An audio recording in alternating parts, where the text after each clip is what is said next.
सुप्रियो, आइए आज की इस दोपहर की घड़ी, जबकि यह उद्घाटन सभा भी है और हमारे 3 दिवसीय आनंद शांति प्रार्थना महोत्सव 2025 का आगाज हो चुकी है। आमीन। और हम अपने अद्भुत परमेश्वर की आराधना, स्तुति, महिमा, प्रशंसा करते हुए गीतों के द्वारा हमने उस महान परमेश्वर की आराधना किया है।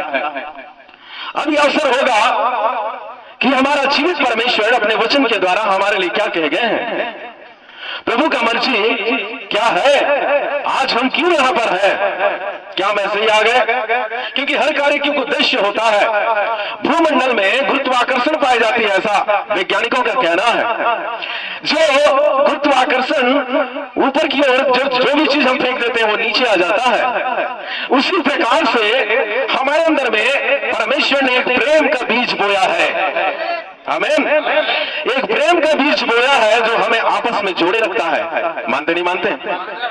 ममता की ममत्वा, एक बालक के लिए, एक बेटा के लिए, एक बेटी के लिए, जब उसकी कोख में एक बालक का जन्म होता है, जब उसकी कोख में एक बेटा या बेटी, एक संतान जब होता है, तो उससे पूछिए कि वो ललक क्या होता है, वो प्यार क्या होता है, प्रेम क्या होता है। सही नहीं है ना? बोले एक बार हालेलुया।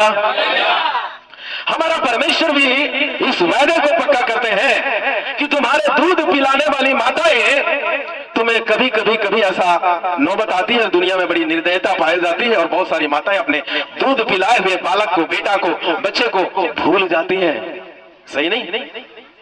और वचन इस बात को कहता है कि तुम्हारी माता जिसने तुम्हें दूध पिलाया, छटिया से लगाया, 9 महीने कोख में रखा, कहीं ऐसा वो भूल भी सकती है, लेकिन मैं तुम्हें भूलूंगा, न छोड़ूंगा, न त्यागूंगा नहीं। बोले हालेलुया। हमारा परमेश्वर हमसे बेहद प्यार करते हैं। मानते हैं? इस 3 दिन में आज उद्घाटन की सभा में शब्द को आप ले लीजिए, मेरा परमेश्वर। बोले मेरा परमेश्वर मुझसे बेहद प्रेम करते हैं।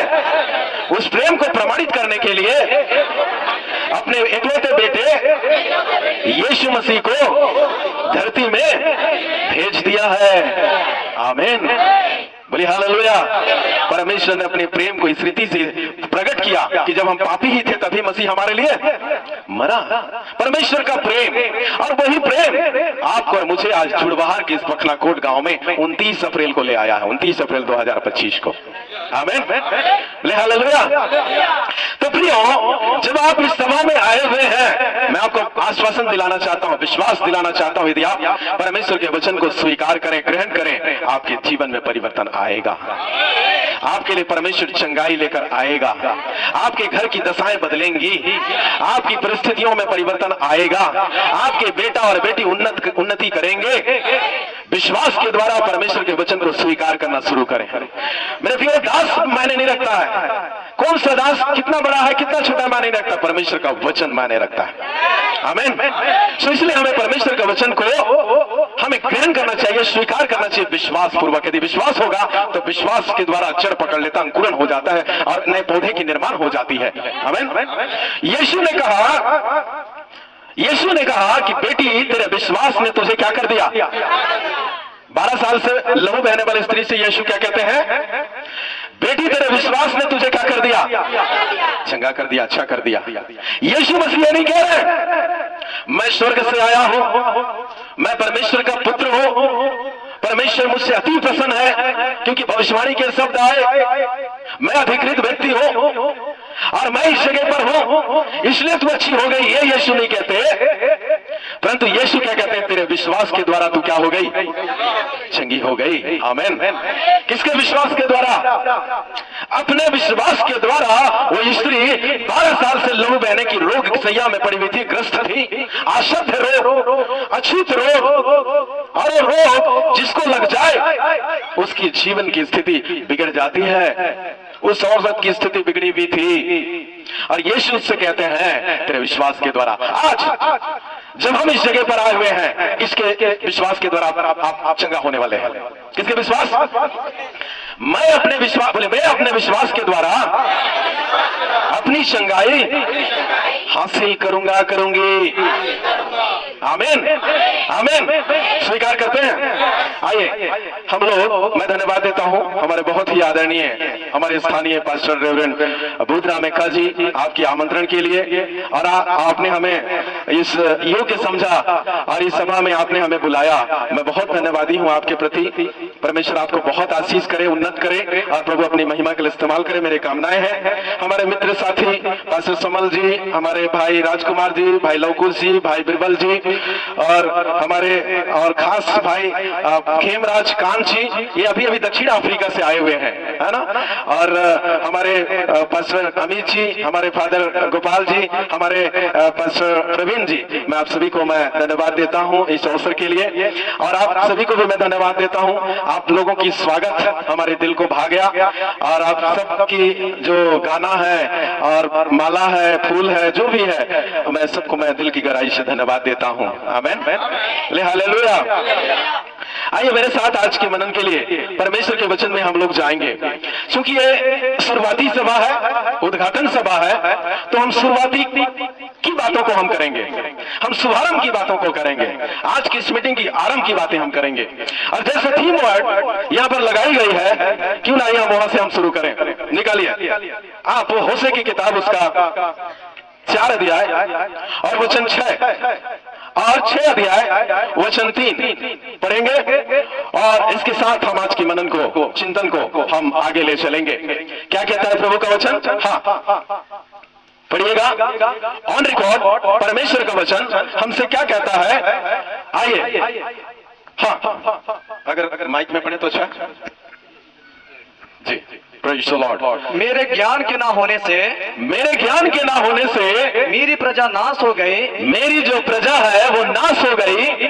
तूने मेरे ज्ञान को तुझ जाना है, तूने मेरे ज्ञान को तुझ जाना तुझ है। जाना है। रुक जाइए, वचन 6 का 3 को पढ़िए। हाँ, क्या कहता है? वचन 3, सॉरी वचन 6 का अध्याय 6 का 3 वचन। हाँ, पढ़िए। आओ हम ज्ञान ढूंढे। वहां परमेश्वर का वचन कहता है, मेरे ज्ञान के ना होने से मेरी प्रजा क्या हो गई?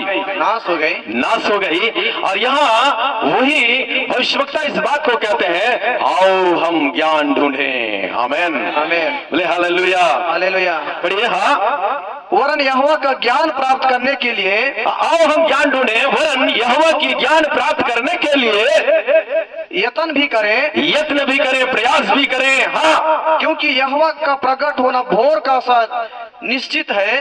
क्योंकि, एक बार और उस लाइन को पढ़िए। हाँ, क्योंकि यहोवा का प्रकट होना, क्योंकि यहोवा का प्रकट होना भोर का सा निश्चित है, भोर का सा निश्चित है। आमीन, आमीन, बोले हालेलुया, हालेलुया, बोले यीशु मसीह की।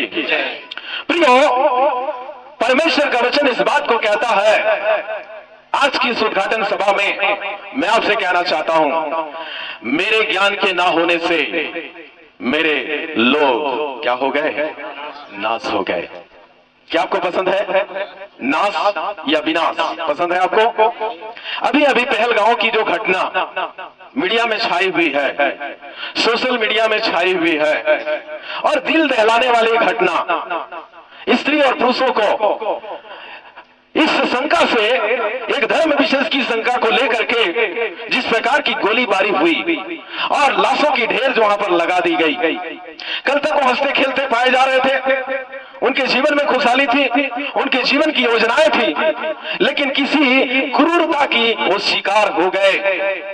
प्रियो, और इतनी खून जो जम्मू कश्मीर के राज्य में देखने को मिला, पहलगांव में, ये विनाश किसी भी मायने में अच्छा नहीं है। और यहाँ परमेश्वर का वचन कहता है कि मेरे ज्ञान की ना होने से मेरी प्रजा क्या हो गई? नाश हो गई। पसंद है आपको नाश? इन 3 दिनों के अंदर मैं आपसे बात करने की प्रयास करूंगा, ज्ञान और नाश, और वो ज्ञान जिसमें जीवन है। आमीन। कौन सी वो ज्ञान है जो हमें विनाश की ओर ले जाती है? कौन सी वो ज्ञान है जो हमें जीवन की ओर ले जाती है? इन 2 बातों पर मनन करेंगे, और मैं कुछ चरित्रों को प्रकट करने की प्रयास करूंगा। कहानी जो बाइबल में निहित है, उस चरित्र के द्वारा इस बात को बताने की मैं प्रयास करूंगा, और मुझे पूरा विश्वास है आप जरूर आशीषित होंगे। आमीन, बोले हालेलुया। प्रियो, ये जो वचन है ज्ञान, बोले तो बगल वाले को ज्ञान। क्या? ज्ञान, ज्ञान, परमेश्वर का ज्ञान। कैसा ज्ञान? किसका ज्ञान? ज्ञान, बोलिए, परमेश्वर का ज्ञान, परमेश्वर का ज्ञान। आमीन।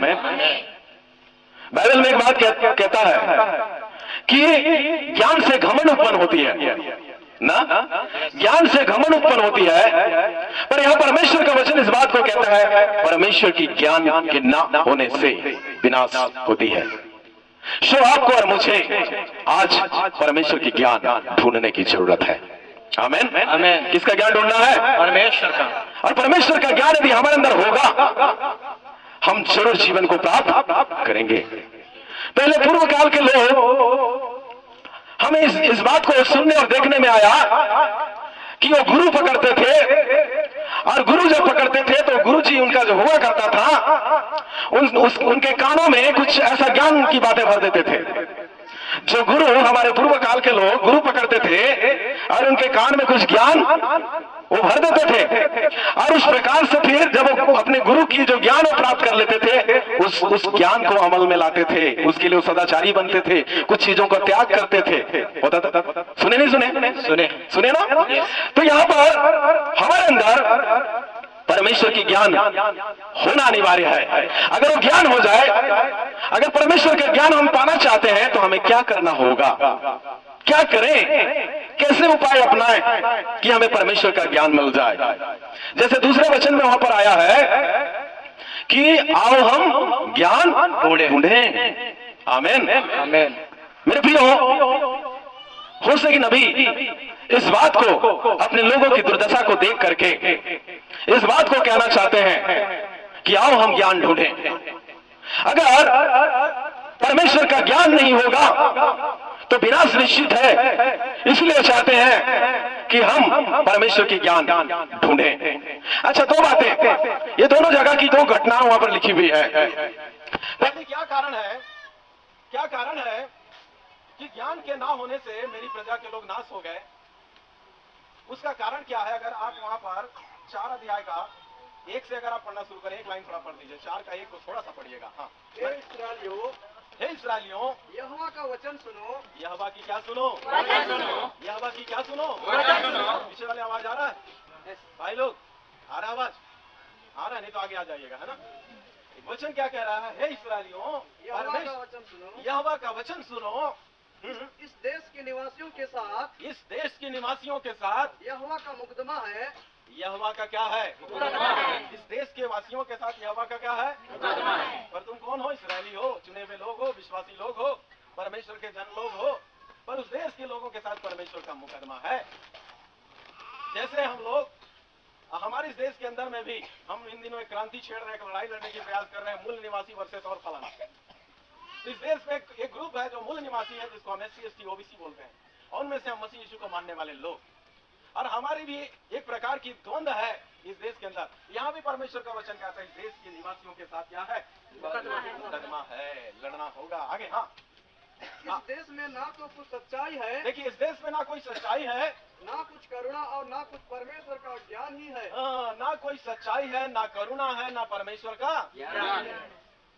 अगर भजन संहिता 14 को अगर पढ़ें, वहाँ लिखा है, मूर्ख ने अपने मन में कहा कि कोई परमेश्वर है ही नहीं। मूर्ख ने अपने मन में क्या कहा? कोई परमेश्वर है ही नहीं। वे सब के सब बिगड़ गए, एक भी धर्मी नहीं, एक भी परमेश्वर का खोजने वाला नहीं।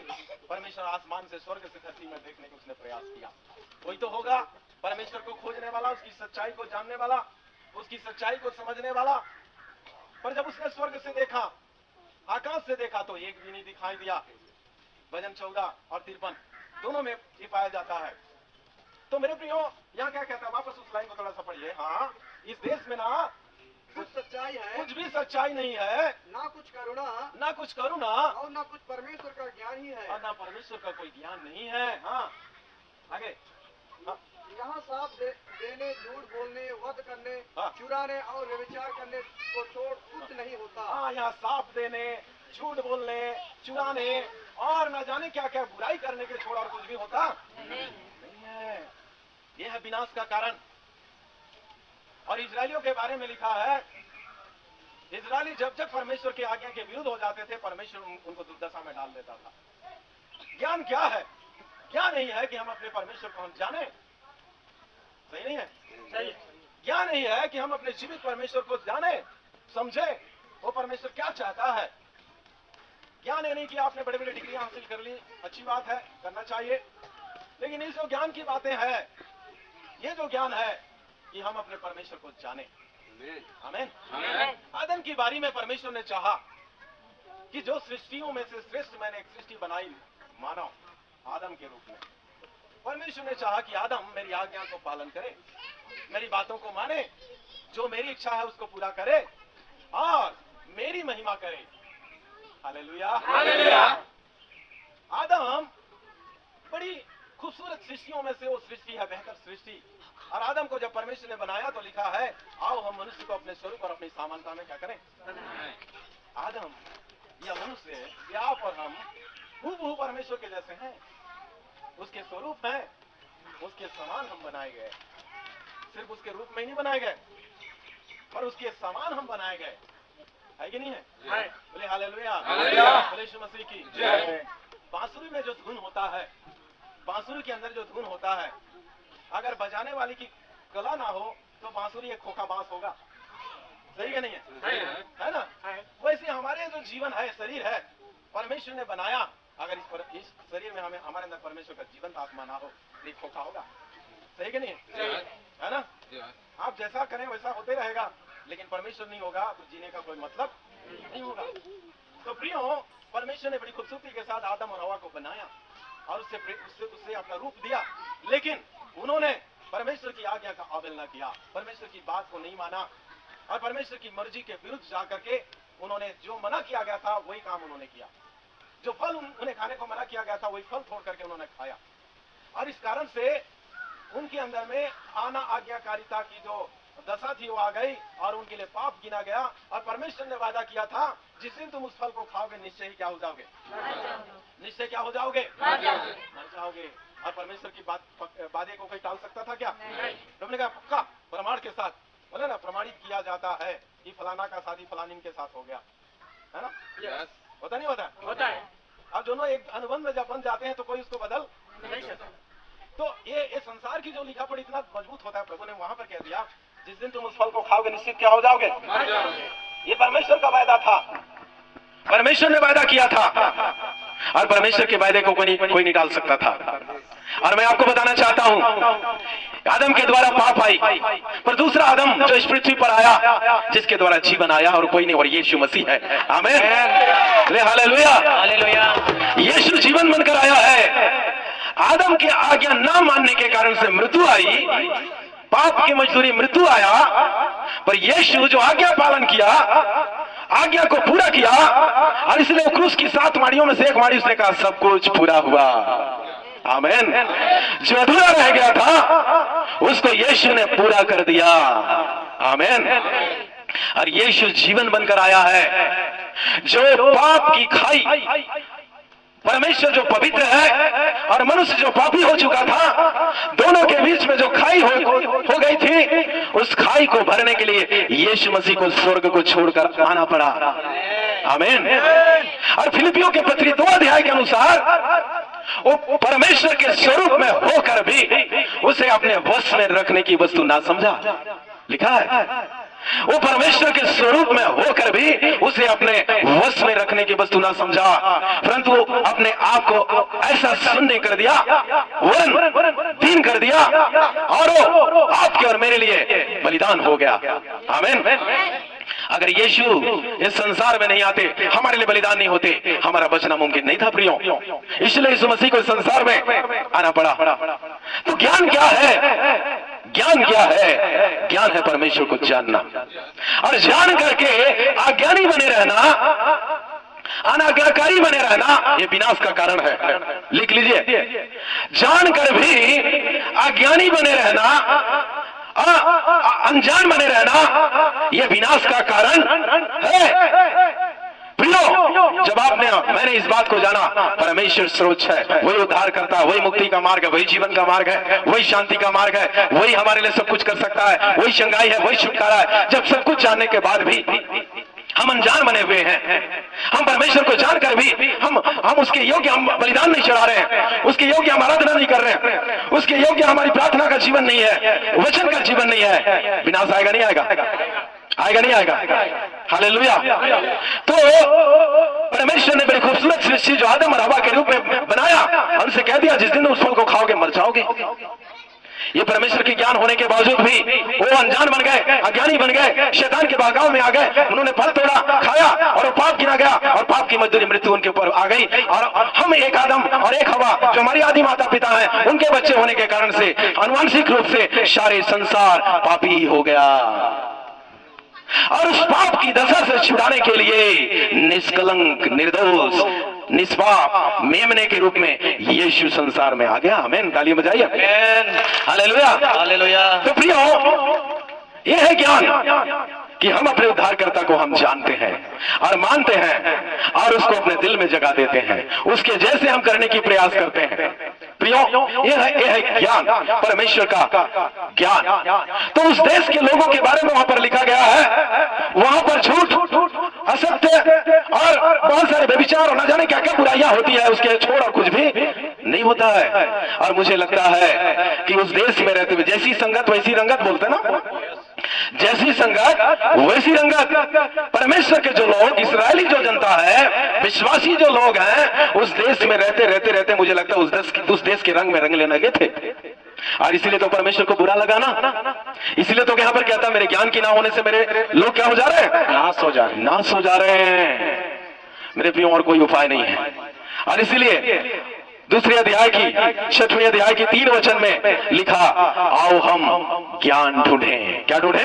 ज्ञान ढूंढें। ढूंढना चाहते हैं? यस। ढूंढना चाहते हैं? यस। मेरा पूरा विश्वास इन 3 दिनों के अंदर आपको वो ज्ञान प्राप्त हो जाएगा। आप संज्ञानी हो जाएंगे, आप ज्ञानी हो जाएंगे। हाँ, आप घमंड वाला ज्ञान नहीं, पर जीवन पाने वाला ज्ञान आपके अंदर निहित हो जाएगा। आमीन, आमीन। बोले हालेलुया, हालेलुया। 6:3 वहां 1 से पढ़ना शुरू करिए। 6 अध्याय 1 से थोड़ा सा पढ़िएगा। हाँ, चलो हम यहोवा की ओर फिरे। ओके, बोलिए एक बार हालेलुया। हालेलुया। चलो हम यहोवा की ओर फिरे। हाँ, एक बार बोलिए सब लोग, चलो हम यहोवा की ओर यहोवा की ओर फिरे। फिरे।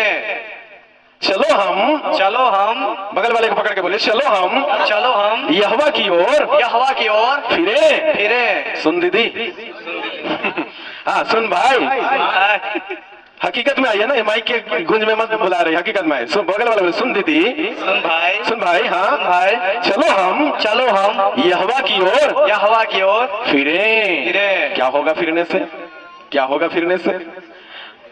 यीशु जब संसार में आया तो उसने कहा मन फिराओ। क्या कहा उसने?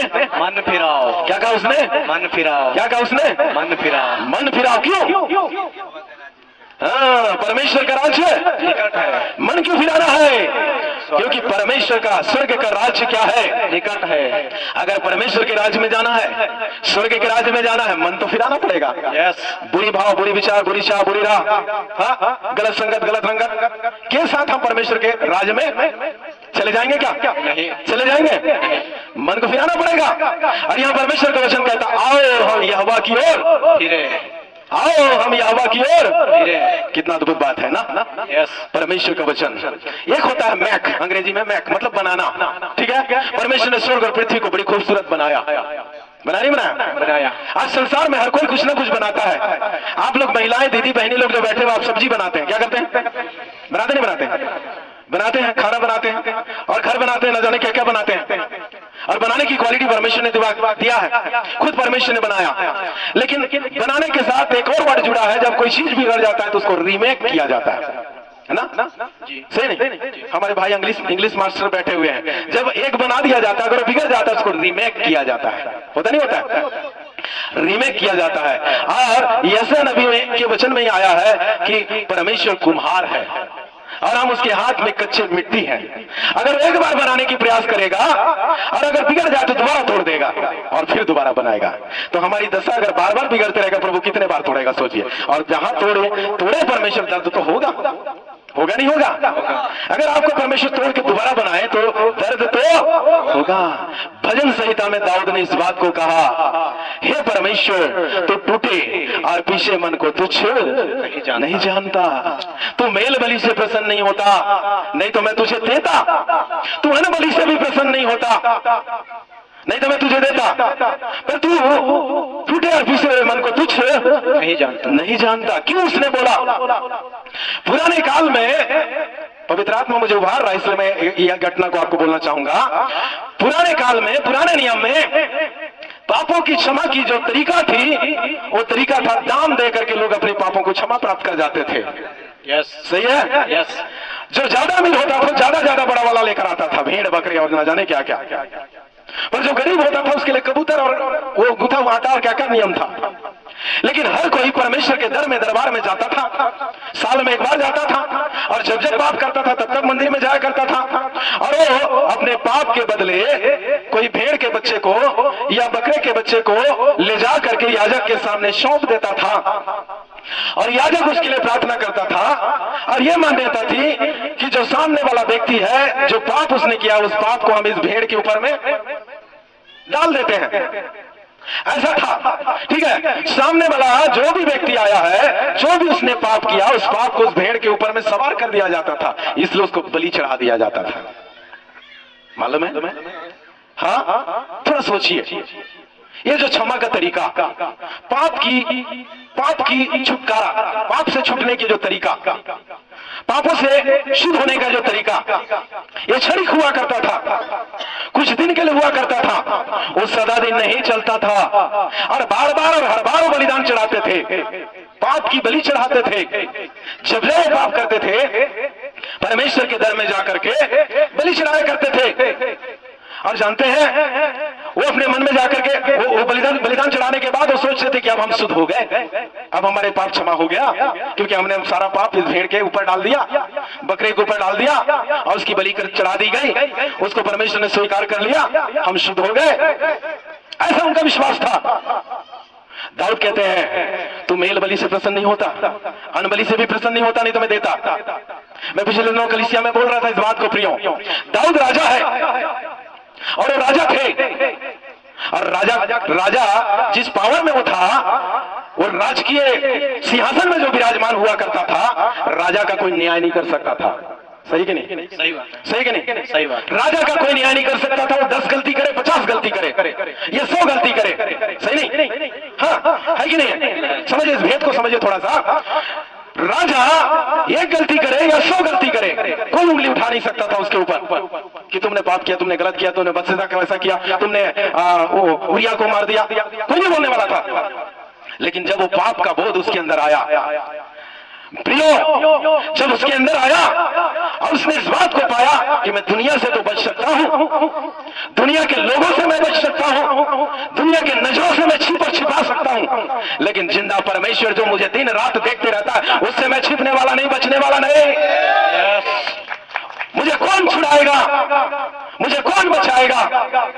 दाऊद की बिलाप, आंसुओं की प्रार्थना। और जानते हैं, राजशाही वस्त्र पहन करके लोगों के सामने खड़े होने वाला व्यक्ति आज उस पाप की जो बोध है, पाप की जो दशा, उसे नंगा कर दिया। और परमेश्वर के सामने हमारे कपड़े काम नहीं आते। सही नहीं? सही बात। जब आदम और हवा ने पाप किया, उनको पहली बार मालूम हुआ कि हम नंगे हैं ना, और पाप हमारी नंगाई को प्रकट कर देता है। वो परमेश्वर से छुपा नहीं सकता है। दाऊद को बोध हुआ, मैं मेल बलि और अन्न बलि चढ़ा करके इस पाप से छूट जाऊं, ये मुझसे नहीं हो पाएगा। ये दाऊद की जो भजन है, नए नियम की चित्रण को देता है। नए नियम का चित्रण ये इसलिए मैं क्यों बोल रहा हूं, भेद की बात है कि जब जब लोग पाप करते थे, वो पाप के बदले बलि चढ़ा देते थे, मन उनका टूटता नहीं था। समझिए, मन उनका टूटता नहीं था। वो जो पाप उन्होंने किया उसके लिए दर्द उनको होता नहीं था। उनको लगता था कि ठीक है, हमने पाप किया, उसके बदले हम भेंट चढ़ाएंगे और खत्म। वो कभी उस पाप को बोध नहीं करते थे, मन उनका हृदय नहीं टूटता था। पर पर नए नियम इस बात को बताती है कि जब जब हम पाप करें हमारे मन टूटना चाहिए, पश्चाताप हमारे अंदर होना चाहिए, हमारा हृदय टूटना चाहिए, और पश्चाताप के साथ, शुद्ध मन के साथ जब जब हम परमेश्वर के पास आए, परमेश्वर हमें स्वीकार करता है। आमीन, बोले हालेलुया। हालेलुया। हमारी दशा अगर बिगड़ जाए, परमेश्वर तोड़ने वाला है। और जहां टूटेंगे दर्द तो होगा, होगा नहीं होगा, होगा नहीं होगा। इसलिए जब आप गलती कर ले और कोई बात में परमेश्वर आपको छड़ी चलाए, तेरे सोटे और तेरे लाठी से मुझे शांति मिलती, तेरे लाठी और तेरे सोटे से मुझे शांति मिलती। जब परमेश्वर लाठी चलाए, डंडा चलाए, तब नाराज मत हो जाना, बुरा मत मान लेना, परमेश्वर गलत है, सही नहीं है ना। परमेश्वर डंडा चलाने वाला है, वो हमारा बाप है, वो पिता है, और पिता अपने पुत्र को गलत रास्ते में जाते हुए देख नहीं सकता है। आमीन। तो प्रियो, जब तक हमारी दशा बिगड़ जाती, परमेश्वर तोड़ने लगता है, और यह कहता आओ हम यहोवा की ओर, यहोवा की ओर। अच्छा लग रहा है आप लोग को वचन? समझ में आ रहा है? आशीष मिल रहा है? आओ हम यहोवा की ओर। आप फलाने को मत देखिए, फलानी को मत देखिए, वो महुआ पिनने गई या ना गई, है ना, वो गिरजा गई या ना गई, लेकिन आप कहाँ हैं इसे देखना शुरू करें। आमीन, आमीन। बोलिए मैं कहाँ हूँ, मैं कहाँ हूँ प्रभु, प्रभु मेरे अंदर इतनी जागृति दे, इतनी जागृति दे, मैं इसे अपनी आंखों से देख सकूं, पड़ोसी क्या करता है, पड़ोसी क्या करता है, मैं उस पर अपनी समय बर्बाद ना करूं। आमीन, आमीन। आज इंसान की सबसे बड़ी समस्या है खुद को कभी झांकता नहीं, खुद को देखता नहीं, आईना बहुत देखता है ना, आईना बहुत देखता है, पाउडर भी बहुत लगाता है, कंघी भी बहुत लगाता है, लेकिन अंदर वाला जो आत्मा, जो जिसकी रूप बढ़ना चाहिए, चमकना चाहिए, उसको देखता नहीं है। तो प्रियो, अगर हम यहोवा की ओर फिरेंगे, अगर आज हम यहोवा की ओर फिरेंगे, उस जमाने में जो परमेश्वर ने वादा किया, उन्हें निर्देशित किया, अगर आज हम यहोवा की ओर फिरेंगे, हमारे जीवन में कुछ होगा नहीं होगा? बताइए, होगा। विश्वास करते हैं? यस। अभी इस उद्घाटन की सभा से आप जाने से पहले आप अपने जीवन में आप इस परिवर्तन को महसूस करेंगे, ऐसा मैं विश्वास करता हूँ, यदि आप दिल से स्वीकार करें इस वचन को। Hallelujah, hallelujah, hallelujah, hallelujah. हाँ, पढ़िए आगे क्या कहता है। आओ हम यहोवा की ओर फिरें, क्या क्या करें, थोड़ा सा जल्दी आगे चले। हाँ, क्योंकि उसी ने फाड़ा और वही चंगा भी करेगा। आओ हम यहोवा की ओर फिरें। वहां क्या आता है, मेरे ज्ञान की ना होने से मेरी जो प्रजा है, मेरी जो लोग हैं, वो नाश हो गए। अगर हमारी दशा विनाश की कगार में क्यों ना गई हो, पाप की कगार में क्यों ना गया हो, हमारा दशा दुर्दशा में क्यों ना बदल गया हो, हमारी दशा जो है बिगड़ गया हो, लेकिन याद रखें, आप इस बात को ना भूलें, यहोवा की ओर फिरना कभी ना भूलें। यस, धर्मी 7 बार गिरता है, फिर भी उठकर खड़ा होता है, खड़ा हो जाता है। आप उस पाप में गिरे हुए ना रहें, उस पाप में तड़पते ना रहें, पर खड़े हो जाएं। आमीन, आमीन। वचन यहाँ पर कहता है, यदि आगे हाँ, क्योंकि उसी ने फाड़ा, परमेश्वर नहीं फाड़ा, और वही चंगा भी करेगा। अगर परमेश्वर नहीं फाड़ा है तो चंगा कौन करेगा? परमेश्वर करेगा। कौन करेगा? परमेश्वर करेगा। अगर परमेश्वर ने फाड़ा है और हम कहीं और जाएं समाधान के लिए, किसी और के पास जाएं, आपको समाधान मिलेगा? नहीं मिलेगा। मिलेगा? नहीं मिलेगा। चंगाई मिलेगा? नहीं मिलेगा। प्रभु कहता है आओ हम यहोवा की ओर फिरें। अगर उसने फाड़ा है वही चंगा करेगा। आगे, आमीन। उसी ने मारा, और वही हमारे घाव पर पट्टी बांधेगा। वही परमेश्वर मारा है, यदि वो मारा है, और वही हमारे घाव पर पट्टी क्या करेगा? बांधेगा। आमीन, आमीन। मैंने आदम की बारी की घटना को जो याद दिला रहा था, परमेश्वर की मार मानव जाति पर पड़ा, और वो मार मृत्यु की मार, जिस दिन तुम उस फल को खाओगे मर जाओगे, ये वादा कोई नहीं डाल सकता था। उस मार से बचाने के लिए यीशु को मार खाना पड़ा है। आमीन, यीशु के शरीर पे 39 कोड़ों की मार पड़ी है, और सिर्फ मार ही नहीं, उसने हमारे लिए अपनी प्राण को दिया, अपनी जान को दिया है। आमीन, आमीन। और वही मलहम पट्टी करने वाला है। यीशु का लहू सब पापों को धो देता है, ढांप देता है। तो प्रियो, हमें यहोवा की ओर फिरना पड़ेगा। फिरेंगे? यस। फिरेंगे? यस। फिरेंगे? यस। हाँ, 1-2 लाइन और होगा, जल्दी से पढ़िए। हाँ, क्या कहता है? उसी का हो गया 2 वचन। हाँ 2 दिन के बाद हाँ वह हमको जिलाएगा। आमीन, बोलिए एक बार हालेलुया। हालेलुया। आज पहला दिन बीतने वाला है और अगले 2 दिन और हम लोग यहाँ बैठेंगे और 2 दिन के बाद परमेश्वर क्या करेगा? जिलाएगा। उससे पहले ही परमेश्वर जिलाएगा और 2 दिन तो आप उन्नति करके जाएंगे, ऐसा मैं विश्वास करता हूँ। आमीन आमीन। 2 दिन के बाद यहोवा हमें जिलाएगा जिलाएगा और तीसरे दिन हमको उठ खड़ा करेगा। तीसरे दिन हमें उठाकर खड़ा कर देगा। तालियां बजाए। आमीन। आप जिस भी निर्बलता में पड़े हो, जिस भी दुर्दशा में पड़े हो, जिस बीमारी के सैया में पड़े हो, जिस अभी आपकी दशा आपकी हो, चाहे गरीबी को, चाहे भुखमरी की, चाहे नशने, क्या क्या तकलीफ से आप गुजरते हो, आपकी बीमारी और मेडिकल रिपोर्ट और डॉक्टर की जो जुबान है शायद आपको जीने नहीं दे रहा है, प्रियो उसको आप बदल सकते हैं, उसको आप अपने अंगीकार के द्वारा उसको मिटा सकते हैं। आमीन। क्योंकि 3 दिन के बाद परमेश्वर हमें उठाकर क्या कर देगा? खड़ा करेगा। और यीशु भी तीसरे दिन क्या हो गए? तीसरे दिन क्या हो गए? जी उठे। यूना मछली के पेट से तीसरे दिन बाहर आ गया। बाहर आ गया। बाहर आ गया। वो मौत के सैया में हो गया था और मछली के पेट में 3 दिन 3 रात रहने के बाद वो भी बाहर आ गया। और जैसे बाहर आया नीनवे नगर बचाया गया। तालियां। आमीन। आमीन। जिस दशा से आप और हम गुजर रहे हैं उस दशा से बाहर आएंगे तो अपना कल्याण तो होगा, दूसरों का भी कल्याण हो जाएगा। आमीन।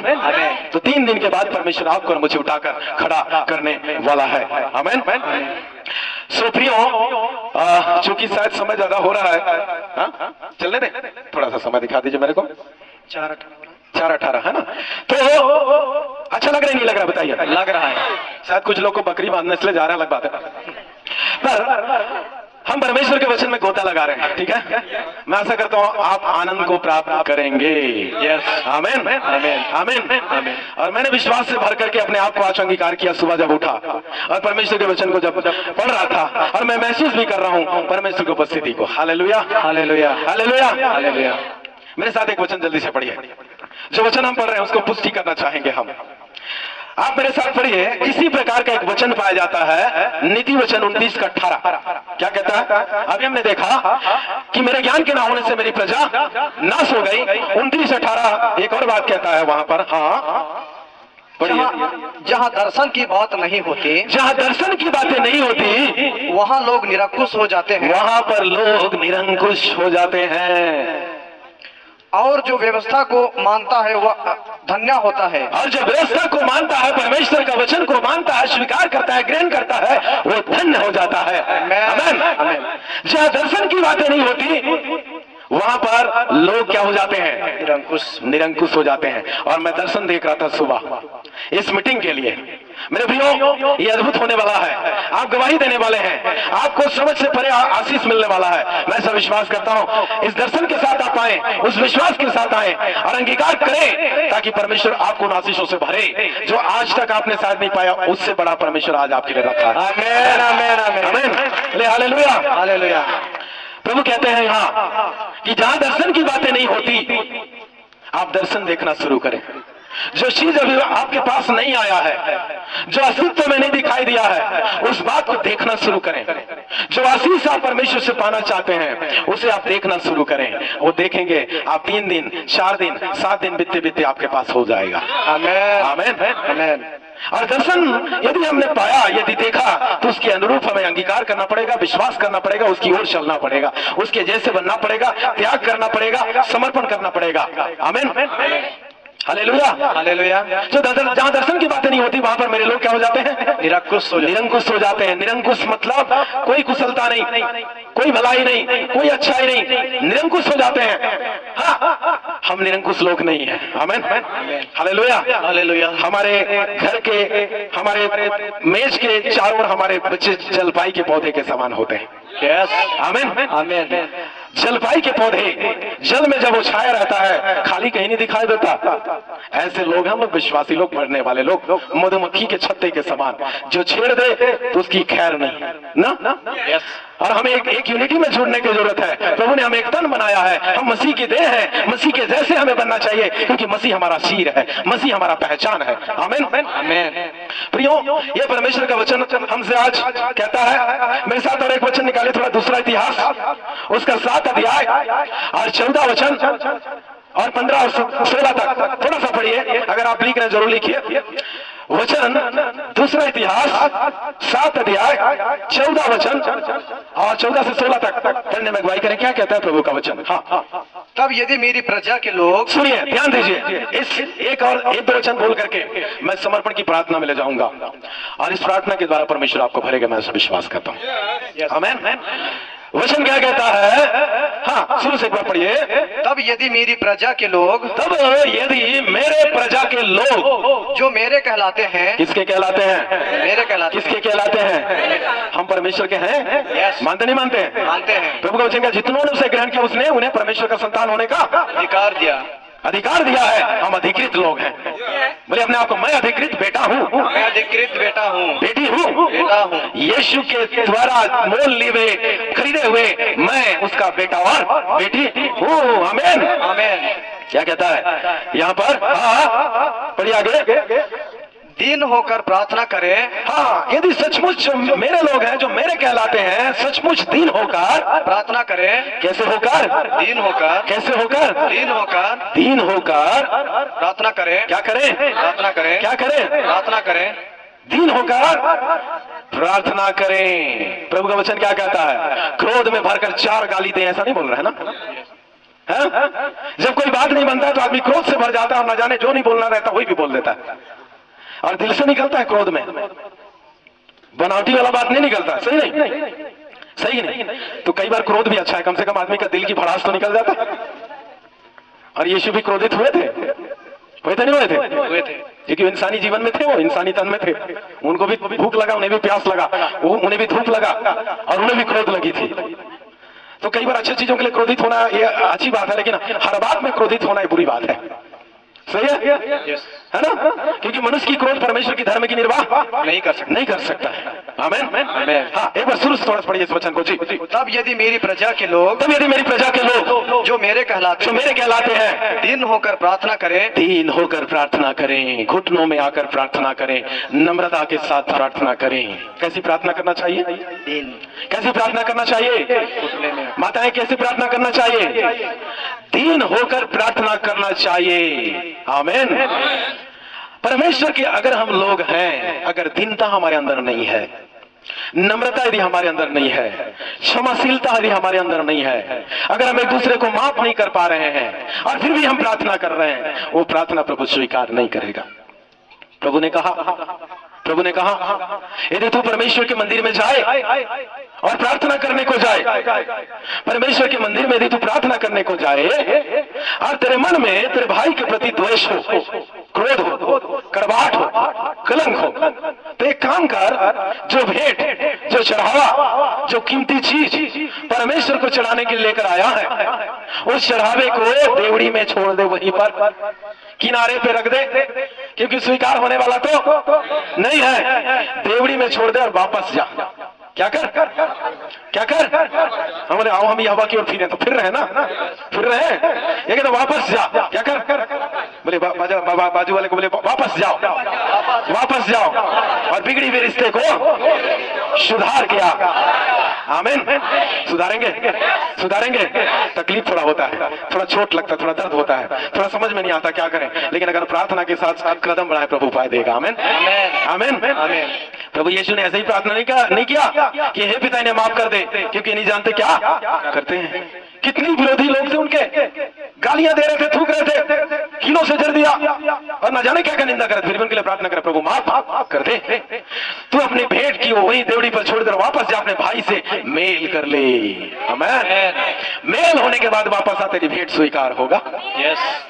दीनता की प्रार्थना। कैसी प्रार्थना? दीनता की प्रार्थना। आज तक आपने ना जाने कितनी प्रार्थनाएं की, लंबी प्रार्थनाएं की, बड़ी प्रार्थनाएं की, लेकिन एक बार दीन होकर प्रार्थना करना शुरू करें। आमीन। और दीनता की प्रार्थना को परमेश्वर अस्वीकार नहीं करता। टूटा हुआ मन की प्रार्थना को परमेश्वर अस्वीकार नहीं करता, उसे ग्रहण कर लेता है। आमीन। तो सचमुच दीन होकर प्रार्थना करे तो क्या होगा? हाँ, और मेरे दर्शन की खोजी होकर, सचमुच दीन होकर प्रार्थना करे और दर्शन की खोजी होकर। अभी हमने पढ़ा दर्शन के ना होने से निरंकुश हो जाते हैं लोग, और दर्शन की खोजी होकर हाँ, अपनी बुरी चाल से फिरे। हेलो, यस अभी ब्रेक आ रहा है, ब्रेक ब्रेक। एक तो होता है एक्सीलेटर गाड़ी बढ़ाने के लिए ना, बड़ी रफ्तार के साथ हम मसीह जीवन में गति पा जाते हैं ना, बड़ी तेजी के साथ हम बढ़ना शुरू कर देते हैं, लेकिन कभी कभी ब्रेक भी लगाना पड़ेगा। क्या ब्रेक? अपने आप को जांचने की ब्रेक, अपने जीवन को मापने की ब्रेक, अपनी दशा को बदलने की ब्रेक। ये कहता है दिनों का प्रार्थना करे और उसकी दर्शन की खोजी हो, फिर अपनी बुरी चाल से फिरे। आप चाहते हैं कि आपकी प्रार्थना सुनी जाए, दीनता की प्रार्थना ग्रहण की जाए, दर्शन की खोज करें। अगर इन सब चीजों को पाना चाहते हैं तो उससे पहले प्रभु चाहते हैं कि अपनी बुरी चाल से क्या करें? फिरे। बुरी चाल से क्या करें? फिरे। है ना? किसी ने कहा चर्च में स्वर्गदूत और बाहर में भूत, है ना? चर्च में स्वर्गदूत और बाहर में, और रात में लगता है डर भूत से। सबसे बड़ा भूत तो अपने अंदर ना, होते नहीं होते, है ना? हम दो आत्मा के द्वारा चलाए जाते हैं, पवित्र आत्मा के द्वारा, एक तो शैतान की आत्मा। वो चाल हमारा प्रकट करता है। कौन सी आत्मा की चलाए आप? चलते हैं। सही नहीं है? सही बात। उधर में नहीं जा रहा, नहीं तो अलग विषय फिर चला जाएगा ना, है ना? आत्मा की चलाए चलने की जो वहां पर बताई गई है, हम पवित्र आत्मा के द्वारा चलाए जाते हैं, तो हमारे अंदर प्रेम, आनंद, मेल, धीरज, कृपा, भलाई, नम्रता, विश्वास, संयम, आत्मा की फल ना। यस होगा नहीं होगा? पर अगर हम बुरी साया के द्वारा हम ग्रसित होकर दुष्ट आत्मा के द्वारा चाल चलते हैं, तो वहां पर उसकी भी फल लिखी हुई है। फल के द्वारा लोगों को पहचान सकते हैं कि कौन सी आत्मा के द्वारा चल रहा है। प्रभु का वचन कहता है अपनी बुरी चाल से फिरें। इतनी लंबी संदेश आपने सुन लिया।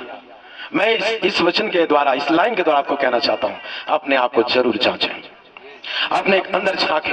यस कोई बुरी चाल मुझ में है कि नहीं? हाँ, यह बहुत दूर से देख लेता है, हमारी स्थिति को जान जाता है। और हम बड़ी दर्शन की बातें कर रहे हैं, हम चाहते हैं प्रभु हमारी प्रार्थना सुन ले, हम बड़ी दूर होकर प्रार्थना कर रहे हैं, लेकिन वो बनावटी नहीं होना चाहिए, क्षणिक नहीं होना चाहिए, कुछ देर के लिए नहीं होना चाहिए। जैसे पुराने नियम के लोग प्रार्थना करते थे, पाप क्षमा की प्रार्थना करते थे, अपनी बलिदान याजक को सौंप देते थे, वो चढ़ा देता था, वापस फिर चले जाते थे, फिर पाप करते थे, फिर बलि लेकर आते थे। इसलिए तो दाऊद की पाप क्षमा नहीं हुआ। राजा होने के बाद भी वो भेड़ बकरी चढ़ा सकता था, लेकिन उसका मन टूटा, और टूटे हुए मन को परमेश्वर स्वीकार किया। आमीन। इसलिए परमेश्वर का वचन यहाँ पर कहता है कि अपनी पूरी चाल से क्या करें? फिरना चाहिए। यस। फिरना चाहेंगे? यस। फिरना चाहेंगे? यस। आओ हम यहोवा की ओर फिरें। सीख रहे हैं ना वचन? यस। आओ हम यहोवा की ओर फिरें। आओ हम ज्ञान ढूंढ रहे हैं, फिर रहे हैं, जरूर मिलेगा। यस। आमीन। आमीन। हाँ, बुरी चाल से फिर तो मैं स्वर्ग में से सुनकर, स्वर्ग को यदि झुकाना है, यदि आप चाहते हैं परमेश्वर नीचे उतर कर आए, स्वर्ग के दूत उतर जाएं, आपसे बात करें, आपके दर्शन को पूरा करें, आपकी प्रार्थना को पूरा करें, अगर परमेश्वर को झुकाना है तो पूरी चाल से फिरें। कौन सी चाल से? बुरी चाल से। अगर आप लंबी प्रार्थना करते हैं, उपवास की प्रार्थना करते हैं, 40 दिन की प्रार्थना करते हैं, 40 दिन उपवास रहते हैं, लेकिन बुरी चाल से नहीं फिर रहे हैं, तो सारा का सारा किया धरा रह जाएगा। हाँ, सही है कि नहीं है? सही बात है। कितनों भी आप त्याग तपस्या कर लिए, अगर बुरी चाल से नहीं फिरे, प्रतिफल मिलने वाला नहीं है। हमारे धर्म के काम सबके सब मैले चित्रे के समान है। हाँ, हमारे धर्म के काम सबके सब मैले चित्रे के समान है। आओ हम आपस में वाद विवाद करें, तुम्हारे पाप चाहे लाल रंग के क्यों ना हो, वो हीम के ना श्वेत हो जाएंगे। Hallelujah, hallelujah. हीम के ना श्वेत हो जाएंगे यदि पूरी चाल से फिरेंगे।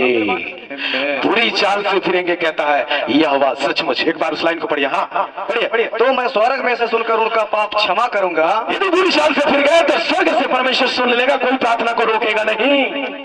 दानियल की प्रार्थना जरूर रोकी गई। हाँ, दानियल की प्रार्थना रोकी गई, लेकिन आपकी प्रार्थना नहीं रुकने वाला, क्योंकि आप बुरी चाल से फिरकर प्रार्थना कर रहे हैं। यस, आमीन। बोले हालेलुया, बोले यीशु मसीह की जय। परमेश्वर स्वर्ग सुनकर उनकी प्रार्थनाओं को क्या करेगा?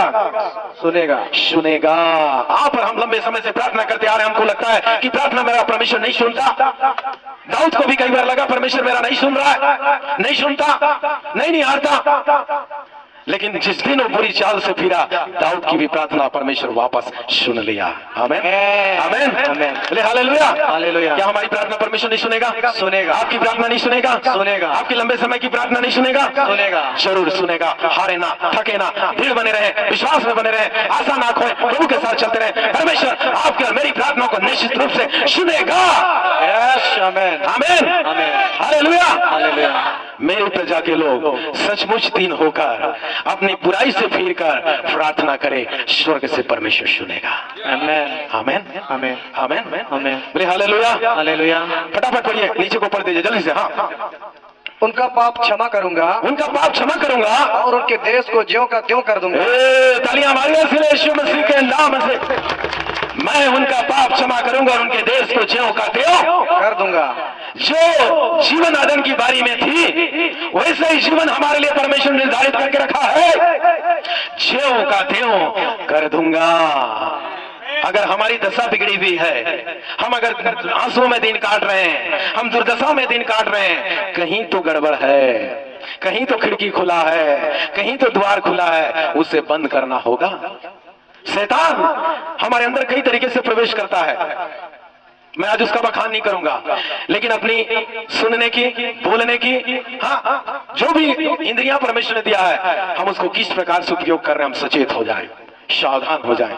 हम कैसी चीज देख रहे हैं, कैसी चीजें हम सुन रहे हैं, कैसी संगति हमारी है। अगर हमारी संगति सही नहीं होगा, हम सही अगर सुन नहीं रहे हैं, सही अगर हम बोल नहीं रहे हैं, हमारा जीवन कभी सुधार नहीं होगा। फिर कितना प्रार्थना कर रहे हैं? यहाँ कहता है, हाँ क्या कहता है? हाँ उनका पाप क्षमा कर दूंगा पाप क्षमा कर दूंगा और उनके देश को ज्यों का त्यों कर दूंगा। और उनके देश को ज्यों का त्यों कर दूंगा। परमेश्वर वहां पर पूरे कौम को उसने बोला, पूरे इजरायली जनता को बोला। आज आपको व्यक्तिगत रूप से भी मैं बोलना चाहूंगा, परमेश्वर से जिस चाह के साथ आप प्रार्थना में, घुटनों में, निंदा की प्रार्थना में जब आप आएंगे, परमेश्वर आपके जीवन को ज्यों का त्यों करने जा रहा है। आमीन हालेलुया हालेलुया। यीशु मसीह की जय। बराबर आशीष देगा वो, बराबर मात्रा में परमेश्वर आशीष देगा। आमीन आमीन आमीन। वहाँ बहुत सारी बातें, लेकिन समय हमें इजाजत नहीं दे रहा है। मैं एक और वचन थोड़ा सा पढ़ाना चाह रहा हूँ, उसके बाद आपके लिए मैं प्रार्थना में लेकर जाना चाहूंगा। भजन संहिता थोड़ा वापस आइए, भजन संहिता 32 अध्याय, इसी प्रकार की मिलता जुलता एक वचन है। क्योंकि हम परमेश्वर की ओर फिरने की बात कर रहे हैं, यहोवा की ज्ञान प्राप्त करने की बात कर रहे हैं, सो इसलिए एक बार पढ़िए भजन संहिता 32, भजन 32 वचन 6, अध्याय 32 वचन 6। इस कारण हर एक भक्त तुझ से ऐसे समय में प्रार्थना करे। बोलिए एक बार हालेलुया हालेलुया। यीशु मसीह की जय। यीशु मसीह की जय। शुरू से पढ़िए। हाँ, इस कारण इसी कारण हर एक भक्त तुझसे ऐसे समय में प्रार्थना करे तुझसे ऐसे समय में प्रार्थना करे जबकि तू मिल सकता है। जबकि तू मिल सकता है। निश्चय जब जल की बड़ी बाढ़ आए, निश्चय जब जल की बड़ी बाढ़ आए, तो भी उस भक्त के पास ना पहुंचेगी। तो भी ऐसे भक्त के पास जल की बाढ़ ना पहुंचेगी। नहीं आएगी। हाँ, तू मेरे छिपने का स्थान है। तू मेरे छिपने का स्थान है। तू संकट से मेरी रक्षा करेगा। तू संकट से मेरी रक्षा करेगा। रक्षा करेगा। रुक जाइए, बोले एक बार हालेलुया हालेलुया। Hallelujah hallelujah. यह कहता है इस कारण, ये जो लाइन आया है इस कारण, ये जो लाइन है इसका मतलब कुछ तो खास बात है। इस कारण, समझ रहे हैं? इससे पहले आपकी जो भी कारण होगा, जीवन की, घर की, परिवार की, आपकी व्यवहार, आपकी बातें, आपकी रवैया, आपकी जो भी होगा, आपकी आंसू, आपके दर्द, आपके पाप, आपकी गुनाह, आपके ना जाने क्या क्या बातें, कोई भी कारण होगा जो परमेश्वर के मार्ग में आपको बढ़ने से रोकता हो, परमेश्वर के साथ आगे जाने को रोकता हो, परमेश्वर के जैसे बनने से आपको रोकता हो, कोई भी कारण क्यों ना हो, यह कहता है इस कारण। Hallelujah hallelujah. इस कारण भक्त जन ऐसे समय में प्रार्थना करे। कैसे समय में? ऐसे समय में भक्त जन ऐसे समय में प्रार्थना करे कि तू क्या, जबकि जब वो जल की बड़ी बाढ़ नहीं, जब वो मिल सकता है, वो मिल सकता है। आमीन। हम कैसे समय में प्रार्थना करते हैं? हम किस किस दशा में होकर प्रार्थना करते हैं? हमारी प्रार्थना करने की अवस्थाएं कैसी होती है? मैंने शुरू में कहा, बेटी तेरे विश्वास ने तुझे क्या कर दिया? बेटी तेरे विश्वास ने तुझे क्या कर दिया? यीशु नहीं कहते मैं स्वर्ग छोड़कर आया परमेश्वर का बेटा इसलिए तू चंगी हो गई। कोई पास्टर चंगा नहीं करता, सामने वाले आपकी जैसा विश्वास होगी वैसी बड़ी चंगाई आप प्राप्त कर जाएंगे, वैसी छुटकारा आप प्राप्त कर जाएंगे। आमीन। मानते नहीं मानते? मानते हैं। यहाँ कहता है भक्तजन ऐसे समय में प्रार्थना करे कि जब तू मिल सकता है। परमेश्वर कब कब मिल सकता है? हमने वहां देखा तू सचमुच अगर अपनी बुरी चाल से फिरे तो परमेश्वर स्वर्ग से तेरी प्रार्थना क्या करेगा? सुनेगा। हमारी प्रार्थना करने की तरीका और अवस्था सही नहीं है, समय सही नहीं है प्रार्थना सुनने वाला। अब मैं घड़ी का समय नहीं बताऊंगा, आप 12 बजे प्रार्थना करें कि 6 बजे प्रार्थना करें कि भोर में प्रार्थना करें, लेकिन भोर में करना चाहिए। 3 से 4 से 5 बजे के बीच में प्रार्थना करनी चाहिए। आमीन। अच्छा समय है, लेकिन उस समय में आपको अभी मैं नहीं बताना चाहूंगा। ऐसे समय में प्रार्थना करें जब जब आप ऐसी दशा में, विपत्ति में, परिस्थिति में पड़े हो, पाप से, बुरी चाल से फिर करके प्रार्थना करें, परमेश्वर सुनेगा। दाऊद अपने बुरी चाल से फिरा, दाऊद अपने बुरी चाल से फिरा, परमेश्वर ने उसकी प्रार्थना को सुन लिया। वही दाऊद प्रार्थना करता, अपने पवित्र आत्मा को मुझसे अलग ना कर, ना कर, मेरे ढिलाई की पाप को क्षमा कर, माफ कर। ये प्रार्थना करता है अलग अलग भागों में, अलग अलग समयों में। तो मेरे प्रियो भक्तजन ऐसे समय में प्रार्थना करें कि जब परमेश्वर मिल सकता है। हाँ, जब परमेश्वर मिल सकता है, परमेश्वर की प्रार्थना सुन ले तो जल की बड़ी बाढ़ क्यों ना आ जाए, समस्या की बाढ़ क्यों ना आ जाए, समस्या की पहाड़ क्यों ना आ जाए। जैसे हम इस बात को सीखते हैं कि राई के दाने के बराबर विश्वास होगा तो पहाड़ हिलेगा। आमीन, आमीन, हालेलुया, हालेलुया। ऐसे समय में प्रार्थना करें कि जब तू मिल सकता है तो जल की बड़ी बाढ़ आ जाए। बड़ी आगे एक बार उस लाइन को, हाँ, जल की बड़ी बाढ़ यहाँ लिखा है आए, निश्चय जब जल की बड़ी बाढ़ आए तो भी उस भक्त के पास ना पहुंचेगी, उस भक्त के पास ना पहुंचेगी, ना पहुंचेगी। चाहे मृत्यु हो, पाप हो, अधर्म हो, न जाने क्या क्या हो। मैं मृत्यु को अपने जीवन से डांटता हूं और मृत्यु को मैंने बहुत करीब से आते हुए देखा है। मैं मरते मरते भी बचा हूं, लेकिन मैं अपने आप से वाचा बांधता हूं कि समय से पहले मरूंगा नहीं। मेरे हालेलुया, हालेलुया। हाँ, मेरा विश्वास मुझे मरने नहीं देगा। जो काम के लिए परमेश्वर ने चुना है, ठहराया, नियुक्त किया, उस काम को पूरा ना कर लूं, मरूंगा नहीं। आप भी अपने आप से कहें, जिस काम के लिए, जिस उद्देश्य के लिए, जिस योजना के लिए परमेश्वर ने आपको और मुझे चुना है, मरेंगे नहीं। आमीन। विश्वास करते हैं? विश्वास करते हैं? दुनिया कुछ भी बोल दे, डॉक्टर कुछ भी बोल दे, रिपोर्ट कुछ भी बोल दे, मरेंगे नहीं। Hallelujah, hallelujah. अगर हमारा विश्वास होगा, मृत्यु भी लजा कर भाग जाएगा। मुझे लगता है मैंने कुछ भी नहीं किया परमेश्वर के राज के लिए, अभी बहुत कुछ करना बाकी है। ये तो शुरुआत है, जीवन की शुरुआत है। आमीन, आमीन। तो मेरे प्रियो, हर एक भक्तजन ऐसे समय में प्रार्थना करे कि तू मिल सकता है। ऐसे समय में जब आप और हम प्रार्थना करें कि परमेश्वर मिल सकता है, जल की बड़ी बाढ़ क्यों ना आ जाए, मृत्यु की साया क्यों ना आ जाए, तूफान क्यों ना आ जाए, आंधी क्यों ना आ जाए, है ना। अभी पकड़ाकोट में भयंकर तूफान गया ना, स्रोत की तरह गया, कोई भी क्यों ना आ जाए, हम समय से पहले मरेंगे नहीं। आमीन। बोले हालेलुया, हालेलुया। बोले हमारी भी राई के दाने के बराबर, हमारे भी राय की दाने के बराबर की गई प्रार्थना, पहाड़ हिलाएगा, पहाड़ हिलाएगा, पहाड़ हिलाएगा, पहाड़ हिलाएगा। क्योंकि हम यहोवा की ज्ञान ढूंढ रहे हैं, यहोवा की ज्ञान ढूंढ रहे हैं, हम यहोवा की ओर फिर रहे हैं, हम यहोवा की ओर फिर रहे हैं, हम बुरी चाल से फिर चुके हैं, हम बुरी चाल से फिर चुके हैं। हमारा परमेश्वर भी स्वर्ग से हमारी सुन लेगा, स्वर्ग से हमारी सुन लेगा। आइए खड़े हो जाएं। Praise the Lord, hallelujah, thank you Jesus, praise the Lord, hallelujah, hallelujah, thank you Jesus, thank you Jesus, thank you Jesus. प्रिय भाई, अपने आप को प्रभु को समर्पित करें, पवित्र आत्मा को मौका दें, आपके जीवन में परिवर्तन को लेकर आए, आपको तोड़े, मन को मोड़े, हर एक घमंडी हृदय यीशु के नाम से तोड़ दिया जाए। पाप की दशा यीशु मसीह नासरी के नाम से बदल दिया जाए। हाथों को उठाएं, हाँ, दुआ करें। Hallelujah, hallelujah, hallelujah, hallelujah, hallelujah, hallelujah, से बेदारी आ जाए। लॉर्ड जीसस, धन्यवाद आपके वचन के लिए, वचन के द्वारा संभाला, वचन के द्वारा आशीष दिया, वचन के द्वारा हमें अनुग्रह दिया। हम आपका धन्यवाद देते हैं। Praise the Lord, praise the Lord. आइए हम एक समर्पण की गीत गाएं। प्रेज़ द लॉर्ड, कोई भी गीत गा दीजिए। चलो चले जाए प्रभु का मंदिर, चलो चले जाए प्रभु का मंदिर, दया मांगोगे तो दया मिलेगा, क्षमा मांगोगे तो क्षमा मिलेगा, दया मांगोगे तो दया मिलेगा,